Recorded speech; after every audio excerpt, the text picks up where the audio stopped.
네, 오늘은 조직신학 11번째입니다. 여러분들 시간이 흘러가니까 또 이게 11번까지 왔네요. 갈 길이 멀어요. 85번까지 있어요. 그러니까 하나님을 바라보는 면을 85가지로 나눠보는 거죠. 그 중에서 오늘 11번째입니다. 하나님의 품성일 수도 있는데요. 품성이라기보다는 하나님의 때에 맞춰서는 이렇게도 하시는구나. 전지전능하신 분이기 때문에 하나님께서 나서서 백성들을 이끌어 가실 때도 있죠. 불기둥, 구름기둥, 그죠? 만나를 주시면서 비를 내리시면서 또 천둥 소리로 직접적으로 사람들을 이끄셔요. 그런가 하면 오늘 제목처럼 하나님의 침묵이에요. 하나님이 그렇게 나서시질 않으세요. 이 침묵이 어느 정도냐면 계신가 안 계신가 할 정도의 침묵이에요. 어슴푸레한 어둠이 아니라 너무 어두워가지고 보이지 않는 침묵.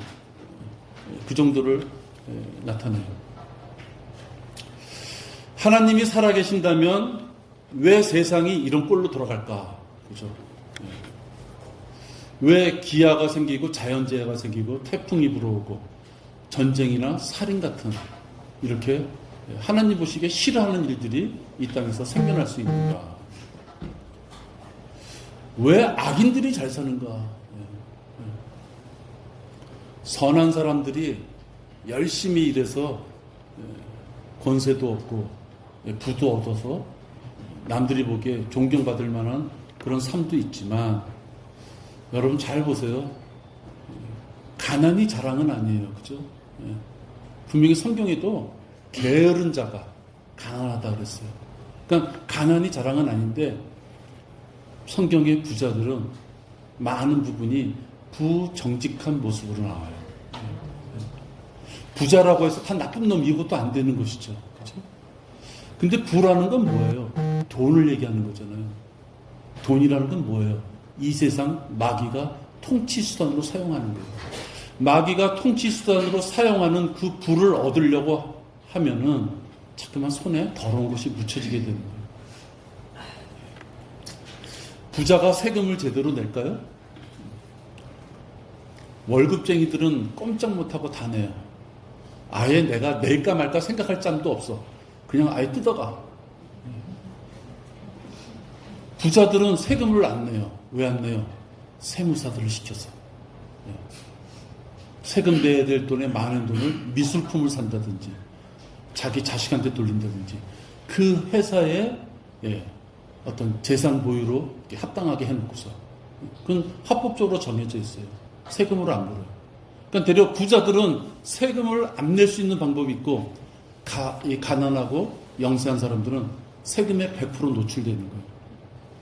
그래서 부자들은 하나님 보시기에 합당하지 않을 가능성이 많다는 거예요. 그래서 대환란 시대에 들어가가지고 그 시대에는 부자들은 100% 지옥에 갈 자들이에요. 그죠? 가난하고 찢어지게 가난해서 내 새끼가 굶어 죽겠구나. 이런 환경에 있는 사람은 100% 구원받을 수 있는 사람이에요. 지금 이 시대는 그렇잖아요. 그죠? 우리 중에서 누가 제일 가난해? 그럼 그 사람이 제일 영적으로 뛰어나냐? 그럴 수 없어요. 또 누가 제일 부자야? 영적으로 제일 후퇴한 자냐? 그럴 수 없어요. 그런데 대환란 시대는 그렇다는 거예요. 그게 왜 그래요?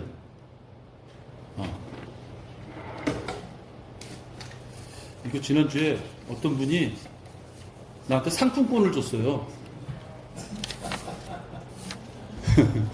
상품권을 나한테 5장을 줬어. 10,000원짜리 5장. 50,000원이나 줬어요. 오늘 퀴즈. 자, 대환란에 들어가서 부자는 100% 지옥에 가고 구원 못 받고 가난한 자는 100% 찢어지게 가난한 자는 구원받을 수 있다. 3살 동안 안 넘으면 이건 다음 주로 넘어갑니다. 그 기준이 뭘까요? 홍봉경제 가져갔어. 걸렸으니까 야, 상품권 안 걸렸을 때 딱만 쳐다보고 있더니만. 기준은 뭐예요? 666표예요. 그죠? 666 표를 갖는 자는 마귀가 지어놓은 3년 반 동안에 사회활동을 할 수도 있고, 그 다음에 3년 반 후반에도 사회활동을 할 수 있어요. 그죠? 666 표를 받지 않는 자는 표가 없으면 밥 한 톨, 소금 한 톨, 설탕 한 톨도 살 수가 없어요. 그렇기 때문에 대환란에 들어가면 666 표에 의해서 부자, 그 자는 뭐예요? 666 표를 받았기 때문에 부자가 되는 거예요. 대환란 때 가난한 자는 666 표를 받지 않았기 때문에 어렵게 사는 거예요. 어떻게 그 삼풍고 걸렸다고 냈다 손을 드냐? 잘 맞췄네요. 네. 지금 이 시대는 하나님께서 직접 나타나셔서 무엇인가를 하시질 않아요. 네. 침묵의 시대라는 거예요. 침묵의 시대. 그럼 그 침묵이 진짜 하나님의 존재를 무시할 정도의 침묵이냐? 그게 아니라는 걸 지금 배우는 것이죠. 하나님이 누군가가 계시면서 아무 반응이 없는 걸 침묵이라 그러지, 아예 존재하지도 않는 걸 침묵이라 그러진 않아요. 여러분이 부모님들이 10시까지 들어오라. 근데 만약에 12시에 들어가. 부모님이 눈을 부라리면서 왜 그랬어? 그러면 변명이라도 좋은데, 부모님이 소파에 앉으셔가지고 가만히 계셔. 분명히 야단칠 거를 각오하고 들어갔는데 뭐라고 야단치시면 더 마음이 편한데, 소파에 앉아가지고 지나가면 쳐다보고 있어. 더 무서울 것 같아요. 그죠? 하나님이 침묵은 그런 의미예요.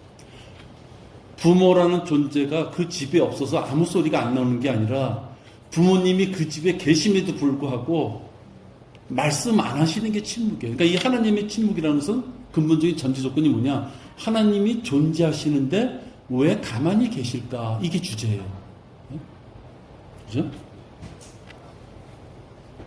아까 잠깐 말씀드렸지만 구약 때는 직접 나타나셔요. 그죠? 그래서 뭐 번개로, 만나로, 뭐 진짜 불기둥으로, 와, 하나님이 인도하셨구나. 그죠? 그래서 모세가 자기 민족 앞에 가서 지도자가 될 때 하나님이 날 보내셨어. 그럴 때 그 민족들이 믿질 않아요. 그러니까 하나님이 그에게 기적을 행하는 걸 주잖아요. 막대기를 던져보라든지. 그죠? 뭔가 사람이 행할 수 없는 것을 주시면서 그걸 봄으로써 사람들이 와, 하나님이 저자를 시켰구나라는 걸 눈으로 보여주는 거예요. 그게 사도행전 2장 38절에 물침례까지 이어지는 거예요. 유대인들한테. 그리고 유대인과 이방인 사이에서 과도기에서 벌어지는 것이 AD 62년에 바울이 행하는 것까지, 독사한테 물려서도 살아나는 것까지 보여주는 거예요. 그 이후에는 그 기적이 필요 없어요. 그 이후에는 뭐로 들어가요? 침묵으로 들어가시는 거예요. 근데 사람들은 하나님이 눈앞에 나타나야지 그걸 좋아해요. 그래서 욥도, 여러분이 잘 아시는 욥, 진짜 믿음이 강건하잖아요. 그러한 욥도 처음에는 의연하게 하나님이 침묵하셔도 그러실 수 있어. 그래도 난 그분을 믿어. 그런 개념이었지만 욥도 시험을 당할수록 하나님을 찾아요. 쉽게 말하면 왜 나를 버리셨느냐고 하나님을 찾아요.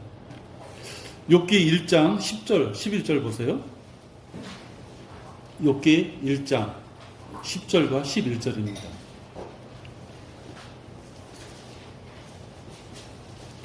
주께서 그와 그의 집과 그가 소유한 모든 것에 사면으로 장벽을 두심이 아니니까 주께서는 그가 손으로 하는 일에 복 주셨고 그의 재산이 그 땅에서 늘어나게 하셨나이다. 그러나 이제 주의 손을 내밀어 그가 소유한 모든 것을 쳐보소서. 그리하시면 그가 주를 정면으로 저주하리이다. 이 마귀가 이제 하나님 앞에 꼰질르는 거예요. 그렇죠? 그 욥이 믿음이 강한 건요, 하나님이 그냥 그를 축복해 주셨으니까 그가 그렇게 하나님을 따르는 거죠. 그한테 불편함을 좀 줘보세요. 그도 하나님 배반할 겁니다. 이런 거예요. 그러니까 욥도 처음에는 하나님 앞에 많은 걸 받았기 때문에 진짜 예, 그렇게 불평을 안 할 수 있어요. 그게 인간인 것이에요. 하나님이 뭔가 편한 것을 줬을 때는 불평 안 하지만 하나님의 목적에 의해서 뭔가 불편함을 주면 예, 사람들은 투덜대게 되어 있어요.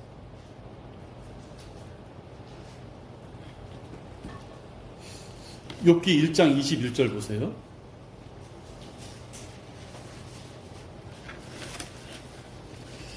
주신 분도 하나님이시고 가져가신 분도 하나님이시라는 고백을 욥이 이제 하고 있어요. 말하기를 내가 내 어머니의 태에서 맨몸으로 나왔으니 내가 맨몸으로 그리 돌아가리이다. 주신 분도 주시오 빼앗아 가신 분도 주시니 주의 이름을 송축하나이다 하더라. 이 모든 일에도 욥이 죄를 짓지 아니하였고 어리석게 하나님을 탓하지 아니하니라. 이때까지는 욥이 좋은 거죠. 그죠? 네. 어려움이 와도 왜 하나님 나를 안 도와주세요가 아니라 나는 견뎌내겠다.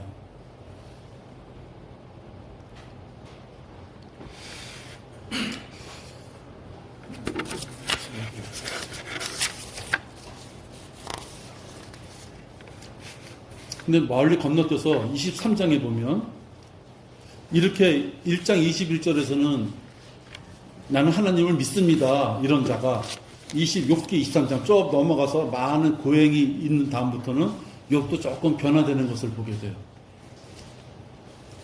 욥도 하나님의 침묵에 대해서 왜 내게 벌어진 이 일들에 대해서 간섭해 주지 않으십니까? 한마디로 말하면 이런 침묵이죠. 이런 걸 바라는 거예요. 왜 나를 이 못된 나를 더 때려 주시지 않습니까? 이런 거를 바라지 않아요. 그죠? 이유 불문하고 나한테 불편한 게 생겼는데 왜 이거를 좀 막아주지 않습니까? 그런 불평을 하는 거예요. 23장 2절 보겠습니다. 오늘도 나의 원망이 혹독하니 내가 얻어맞음이 나의 탄식보다 더 무겁도다. 이제 원망이 나오죠. 내가 어찌하여 그분을 찾을 곳을 알까? 어찌해야? 어디 계십니까? 그리하여 그의 자리로 나아갈까? 내가 그분 앞에 나의 송사를 구하고 항변으로 내 입을 채우기 원하노라. 하나님께 따져보겠다는 거예요. 내가 벌을 받을 만한 어떤 무슨 이유가 있습니까? 왜 그러십니까? 그죠? 그분께서 내게 대답하시는 말씀을 내가 알기 원하며 그분께서 내게 말씀하신 걸 깨닫기 원하노라. 죄인이 이 고통을 당하는 것, 그 아픔은 우리 인간적으로 보면 이해가 되죠. 근데 자기가 당하는 고통이 왜인지를 모르는 자들은 방법을 찾는 거예요. 합당한 방법을 찾으려고 해요. 두 가지로 찾아요. 제일 알기 쉬운 게 하나님은 없다. 내가 얼마나 선한데, 내가 얼마나 교회 잘 가고 교회 봉사 잘하고 잘 열심히 했는데 왜 나는 돈을 못 버는가? 왜 내가 병에 걸려야만 되는가? 왜 내가 말씀으로 자녀들을 얼마나 잘 키웠는데 왜 자녀들이 내 말을 듣지 않는가? 왜 내가 이런 어려움에 처해야 되는가? 그런 것들에 대한 하나님의 침묵에 대해서 알지 못하는 자들은 하나님이라는 존재는 없는 거다. 이렇게. 그게 제일 쉬운 방법인데. 그냥 또 하나 방법은 하나님이 없다고까지 얘기 못하겠어. 이렇게. 그 다음에 자기를 중심으로 해서 자기는 옳아요. 자기는 올바라. 그런 중심에서 어떻게 보느냐. 하나님은 계시는데 공평하지 않으시다. 왜 악인이 돈을 벌고 나는 이렇게 어렵게 살아야 되느냐. 그렇죠? 공평하지 않으시다. 하나님이 침묵하시는 이유를 알지 못하면 인간적인 방법으로 돌파구를 찾는 거예요. 그것이 바로 철학자들이 생각하는 방법이에요. 철학자들은 하나님이 안 계시다는 전제 조건에서 많은 생각을 해요. 눈앞에 보이지 않는 거죠. 그렇죠? 우리는 요한복음 20장 29절하고 히브리서 11장 1절은 뭐예요? 내 손에 잡히지 않아도, 그죠? 내 생각 속에 있어도, 내 믿음 가운데 있는 것이 내 앞에 지금 실상으로서, 증거로서 내 앞에 딱 있는 것처럼 우리가 믿는 것. 그게 믿음이잖아요. 근데 하나님의 침묵은 뭐예요? 우리는 눈에 보이지 않지만 계시는데 왜 잠잠하십니까? 이런 뜻이지만 그들은 어떤 뜻이에요? 아예 하나님이 안 계신다 이렇게 표현하는 거예요. 그래서 철학자들이 하나님의 침묵에 대해서 바라보는 면이 네 가지 정도가 있어요. 하나는 유물론자들이 있어요. 유물론자. 이 유물론자는 아예 인격적인 신, 그게 마귀든 하나님 같은 신조차가 없다. 인격적인 세상은 우연한 법칙에 의해서 돌아가는 것이다. 그게 유물론이에요. 진화론이 있어요. 이것도 하나님은 안 계시고 우연히 창조된 창조물들이 환경에 따라서 변해가서 적용해가면서 살아오는 것이다. 이 진화론이에요. 그러니까 둘 다 유물론, 공산주의 유물론이나 이 진화론은 하나님의 존재 자체를 부인하는 거예요. 그래서 하나님의 침묵도 당연해. 그런 존재가 아예 없었기 때문에. 그래서 그들이 말하는 건 어떤 것이에요? 내가 재수가 없어서 지나가다가 전봇대다 받았구나 이렇게 되네요. 하나님이 그에게 따끔한 어떤 메시지를 던졌어. 우리는 그렇게 받아들여요. 나에게 왜 이런 일이 있을까? 내가 어디서 잘못됐을까? 한번 생각해 본단 말이에요. 근데 그들은 그런 존재 자체를 믿지 않기 때문에 재수가 없어서 내가 사업이 망했다 이렇게 되는 거예요. 그 다음에 유신론적 진화론자가 있어요. 유신론적 진화론자. 이건 뭐냐? 세상의 모든 건 우연히 생겼어요. 그래서 환경에 따라 적응해가. 그런데 신이 계시긴 계시는데 멀리서 계시는 거예요.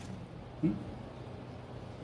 그러니까 이거는 창조론과 진화론 그 사이에 하나 껴박힌 거예요. 신이 계시긴 계시는데 멀리 계셔. 참 애매해요. 얼마나 멀리 계시, 그 키로수가 얼마큼 나오는지 모르겠는데. 철학은 관념적인 거예요. 그 다음에 이신론이라고 했어요. 이신론.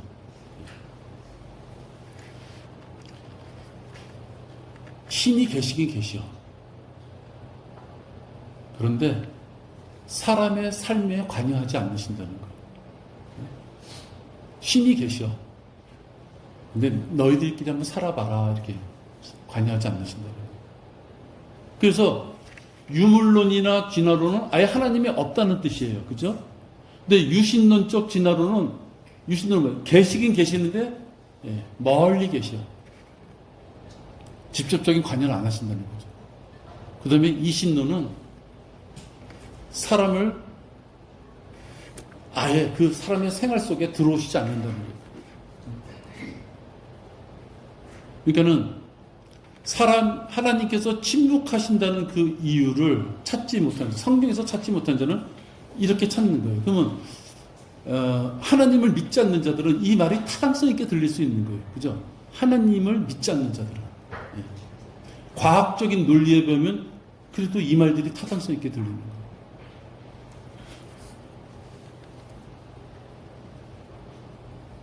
근데 하나님께서의 침묵은 지금 잠시 지쳐서 침묵하시는 것이 아니라 이유가 있는 것을 성경을 통해서 볼 수 있어요. 종종 사람들은 침묵하시는 것을 보면 하나님께서 어느 정도 침묵하시냐 보면 예수님께서 십자가에 죽으실 때까지도 침묵하시는 거 보니 참 인간한테는 참 무관심하다 이렇게 침묵을 무관심으로 돌려버리는 거예요. 근데 하나님은 무관심하신 것이 아니다. 여러분들 마태복음 27장 46절입니다.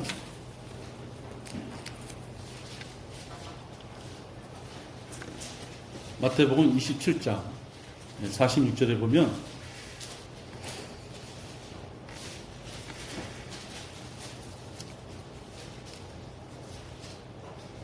제9시경에 예수께서 큰 음성으로 소리질러 말씀하시기를 엘리 엘리 라마 사막다니 하시니 이는 나의 하나님 나의 하나님 어찌하여 나를 버리셨나이까 라는 말이라. 예수님이 이런 고백을 하셨는데도 예수님을 구해주지 않으셔요. 그죠? 이때의 침묵은 무관심한 침묵이 아니라 오히려 인간들을 사랑했기 때문에 보이시는 모습입니다. 가서 확 구해주고 싶어도 꼭 참으시는 거예요. 왜? 요한일서 1장 7절, 에베소 1장 7절, 골로새서 1장 14절에 예수 그리스도의 피, 그의 보혈을 통하여 예수 그리스도가 십자가에 못 박혀 죽으셔서 보혈을 흘려 주셔야지만 죄인들을 구원할 수 있는 길이 열리기 때문에 하나님이 그것을 참으신 것이지, 예수님이 나를 버리셨나이까 했을 때 가만히 계신 것은 죽든 말든 무관심한 것이 아니다 하는 거예요. 침묵으로 인해서 예수님께서 십자가에서 피 흘리셔야만 죄인들이 구원받을 수 있는 길이 열리기에 침묵하셨던 것이다. 의도적인 거예요. 또 어떤 분들은 침묵하시는 걸 보고 예수님은, 하나님께서는 주목해 주시지 않는다. 그러니까 우리들에게 관심을 가져주시지 않는다. 잠언 15장 3절에 보면 그렇잖아요.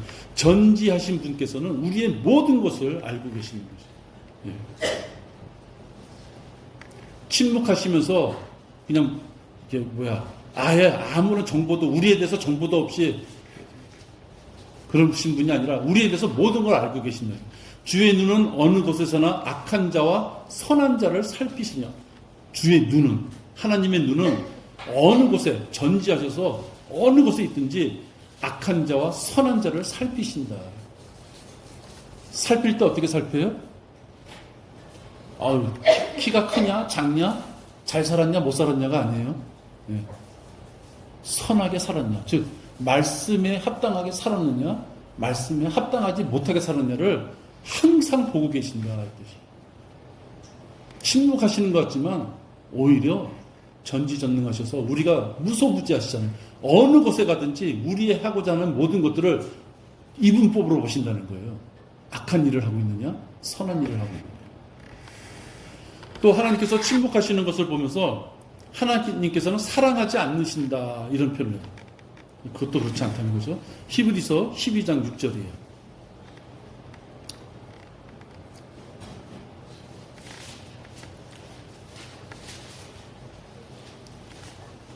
침묵하신다는 것은 주께서 그의 사랑하시는 자를 징계하시고 그가 받으시는 아들마다 매질하시느니라. 여기 징계하고 매질하는 이유가 뭐예요? 사랑하기 때문에 그러는 거예요. 사랑하기 때문에 매를 대는 거예요. 사랑하기 때문에 잔소리하는 거고, 사랑하기 때문에 아침에 일로 나와 밥 먹어, 나랑 같이 기도하자, 나랑 같이 교회 가자, 그죠? 사랑하기 때문에 그 일을 행하는 거예요.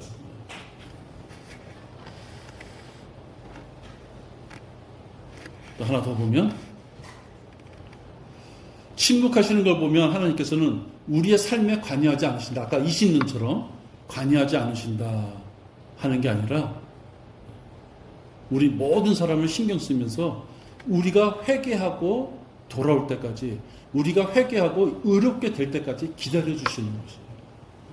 그러니까 이런 것들을 모르면 하나님께서는 침묵한다, 안 계시나, 또는 계셔도 관심이 없다, 이렇게 얘기 나가는 거예요. 에스겔 33장 11절이에요. 에스겔 33장 11절.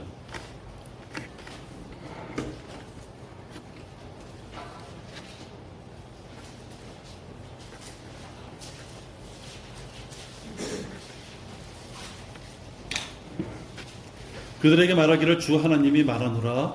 내가 살아있는 한 내가 악인의 죽음을 기뻐하지 아니하고 악인이 그의 길에서 돌이켜서 사는 것을 기뻐하노라. 너희는 돌이키라. 너희는 너희 악한 길에서 돌이키라. 오 이스라엘 집아, 너희가 어찌하여 죽으려 하느냐. 악한 자들을 보고도 하나님이 안타까워하시면서 기다리시는 걸 표현해요. 우리의 삶에 관여하지 않는 것이 아니라 의롭게 될 수 있는 길을 마련하시고 그 길을 따라서 올 수 있도록 기다려주시는 것이다 하는 것이에요.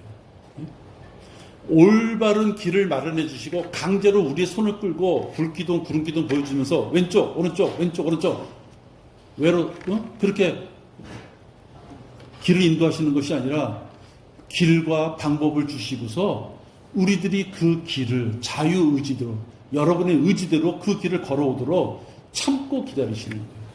그런데 애기들이 넘어졌을 때 울면은 어떤 부모들은 도형적인 사고는 가서 막 일으켜주고, 서양 사람들을 기다린다 그러잖아요. 그죠? 거기서 난 뭐 다 맞다고 봐요, 나는. 근데 차이는 뭐냐? 일으켜주는 부모는 성질이 급한 거예요. 애가 일어나도록 기다릴 수 있는 그 엄마는 어쨌든 간에 그 교육 방법이 옳든 그러든 간에 기다려야 돼요. 그죠? 기다리면 그 아이가 더 까부러지든 아니면 일어나든 그러기 위해서는 엄마가 인내가 필요해요. 하나님께서도 침묵이 바쁘셔서 우리들한테 관심도 없고 무관심하고 사랑이 없어서 기다리시는 것이 아니라 의롭게 올바로 갈 수 있는 길, 그 길을 마련하시고서 그 길을 우리들이 걸어오도록 참고 인내하시면서 기다리신 중이다. 그러니까 하나님의 침묵은 안 계신다는 걸 의미하는 것이 아니라 계시되 목적에 따라서 그분이 입을 다무시고 지금 기다리시는 거다 하는 거예요. 또 다음에 또 그걸 이어서 하겠습니다. 기도하겠습니다. 하나님 아버지 감사합니다. 하나님의 침묵은 하나님의 존재에 대한 것이 아니고 계시되 왜 입을 다무시고 계셔야만 되는지 그것을 알아보는 공부의 시간입니다. 참으로 귀한 것들입니다. 우리가 억울한 일도 많고 하나님 앞에 달려갈 일도 많은데 간혹 주님께서 기도의 응답에 있어서도 침묵하시고 기다리라고 하셨을 때 우리가 이 침묵을 잘 배움으로써 하나님께서 나에게 지금 행하시는 것이 어떤 과정인지를 살펴볼 수 있는 지혜를 얻을 수 있습니다. 감사를 드립니다. 주님, 귀한 지식으로 저희들 올바른 판단을 할 수 있도록 인도하여 주시옵소서. 주 예수 그리스도 이름으로 기도했습니다. 빨리 시작했고 조금 빨리 끝났습니다. 오늘 여러분 피아노가 들어오는데요. 3시에 들어오는데 놓고 조율하는데 한 2-3시간 걸린대요. 그러니까는 들어오면 얼마나 오래 걸릴지 몰라서 조금 일찍 했습니다. 지금 오늘 여러분도 여름에 우리가 거리 설교 몇 도가 되면 안 한다 그랬죠? 30도였나요? 30도 좀 더 된 것 같은데? 30도였나? 네. 그래서 오늘은 29도라고 하니까